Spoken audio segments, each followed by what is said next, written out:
Hi అండి, welcome to my channel.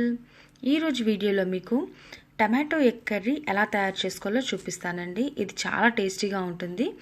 మనకి ఇది చపాతీ కాంబినేషన్ అయితే చాలా బాగుంటుందన్నమాట. ఇప్పుడు మనం ఈ ఎగ్ కర్రీ ఎలా తయారు చేసుకోవాలో దీని తయారీ విధానం చూసేద్దాము.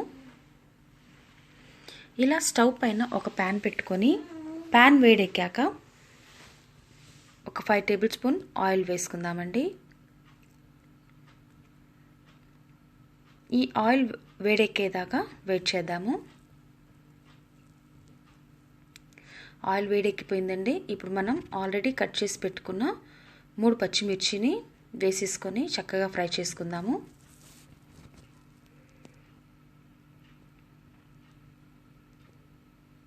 ఇలా ఫ్రై అయిపోయాక మనం సన్నగా తరిగి పెట్టుకున్న 1 ఆనియన్ పీసెస్ని కూడా దీంట్లో వేసేసుకుందామండి. ఇది చాలా టేస్టీగా ఉంటుందండి. ఇది చపాతీ కాంబినేషన్కి అయితే చాలా బాగుంటుందన్నమాట. రైస్లో కూడా తినొచ్చు, కాకపోతే రైస్ కంటే ఇది చపాతీ కాంబినేషన్లోకి చాలా బాగుంటుంది. సో ఇలాగ మనం ఒకసారి ఆనియన్స్ వేసుకున్న తర్వాత అన్ని వైపులో ఒకసారి కలిపేసుకుందామండి. మనం ఆనియన్స్ చక్కగా మగ్గేంత వరకు వెయిట్ చేద్దాము.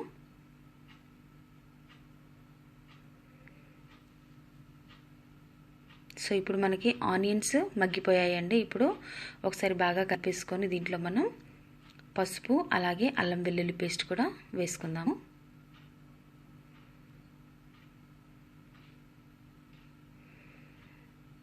పావు టేబుల్ స్పూన్ పసుపు, 1 టేబుల్ స్పూన్ అల్లం వెల్లుల్లి పేస్ట్ అండి. దీంట్లో కొద్దిగా నేను అల్లం వెల్లుల్లి పేస్ట్ ఎక్కువగానే వేస్తున్నాను. ఎగ్స్ కర్రీ కదండి, సో కొద్దిగా నీసి వాసన అది రాకుండా అల్లం వెల్లుల్లి పేస్ట్ వేస్తే బాగుంటుందన్నమాట. సో మనం ఇలా అల్లం వెల్లుల్లి పేస్ట్ వేసుకున్న తర్వాత పచ్చివాసన పోయేంత వరకు చక్కగా ఫ్రై చేసుకుందాము. సో మనకి ఇలాగా చక్కగా ఫ్రై అవుతుందండి. ఇప్పుడు మనకి అల్లం వెల్లుల్లి పేస్ట్ మొత్తం ఫ్రై అయిపోయినట్టే. ఇప్పుడు మనం ఆల్రెడీ కట్ చేసి పెట్టుకున్న ఒక 3 టమాటోస్ని చక్కగా కట్ చేసి ఇలా వేసుకున్నాను.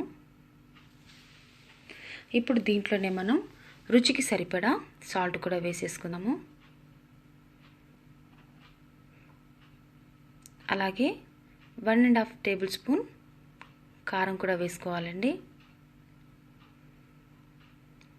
కారం వేసుకున్నాక ఆల్రెడీ చక్కగా శుభ్రంగా కడిగి పెట్టుకున్న కొన్ని కరివేపాకు కూడా వేసుకుందాము. ఇలా అన్నీ వేసుకున్న తర్వాత ఒకసారి అన్ని వైపులా చక్కగా కలిపేసుకొని మనం దీనిపైన మూత పెట్టుకుందాము. ఇది చక్కగా ఆయిల్లో మగ్గాలండి.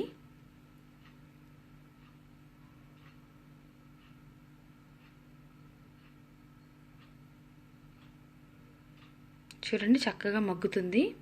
ఇప్పుడు దీనిపైన మనం మూత పెట్టేసుకుందాము. కాసేపటి తర్వాత ఒక 2 నిమిషాల తర్వాత ఇలాగ మూత తీసి కలిపానండి. చక్కగా ఇప్పుడు మనకి మగ్గిపోయిందనమాట. టమాటో చక్కగా ఉడికింది. ఇప్పుడు దీంట్లోనే మనం ఒక 4 కోడిగుడ్లని వేసేసుకుందాము.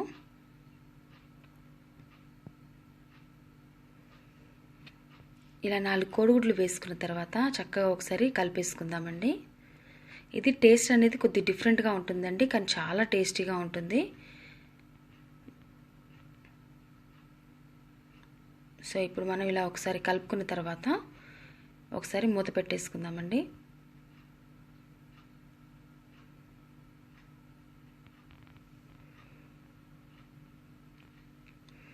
కాసేపటి తర్వాత ఒక 2 నిమిషాల తర్వాత ఇలా మూత తీసుకొని కలుపుకున్నాను. చూడండి చక్కగా దగ్గర పడింది. మనకు ఎగ్ కూడా బాగా ఉడికిపోయిందనమాట. సో ఇప్పుడు దీంట్లో నేను ఒక 1/2 టేబుల్ స్పూన్ గరం మసాలా వేసుకున్నాను. గరం మసాలా వేసేసుకున్న తర్వాత ఒకసారి ఇలా కలిపేసుకొని మనం ఒక 1 to 2 మినిట్స్ స్టవ్ పైన అలాగే ఉంచాలండి. ఎందుకంటే ఆ గరం మసాలా మొత్తం కర్రీకి పట్టడానికి. సో ఇలాగా మూత పెట్టేసుకొని ఒక 1 మినిట్ వెయిట్ చేసిన తర్వాత మూత తీసానండి. మూత తీసి ఒకసారి చక్కగా కలుపుకోవాలి. చూసారా మనకి ఆల్మోస్ట్ రెడీ అయిపోయినట్టే. ఆయిల్ మొత్తం పైకి తేలిపోయింది. ఒకసారి ఇలా బాగా కలిపేసుకొని మనం సర్వింగ్ ప్లేట్లోకి తీసేసుకుంటే మనకి ఎగ్ టమాటో కర్రీ రెడీ అయిపోయినట్టే. ఈ కర్రీ చాలా చాలా బాగుంటుందండి చపాతీ కాంబినేషన్కి అయితే. చూసారా లుక్ కూడా ఎంత బాగా కనిపిస్తుందో. మీరు కూడా తప్పకుండా ట్రై చేయండి. మీరు ట్రై చేసి నా కామెంట్స్లో తెలియపరచండి. మీరు నా వీడియోస్ చూసి నన్ను ఆదరిస్తున్నందుకు, నాకు సపోర్ట్ చేస్తున్నందుకు చాలా చాలా థ్యాంక్స్ అండి. కీప్ సపోర్ట్ అండి. Thank you so much. Please subscribe my channel, like it and share. Thank you so much. Thanks for watching. Bye bye.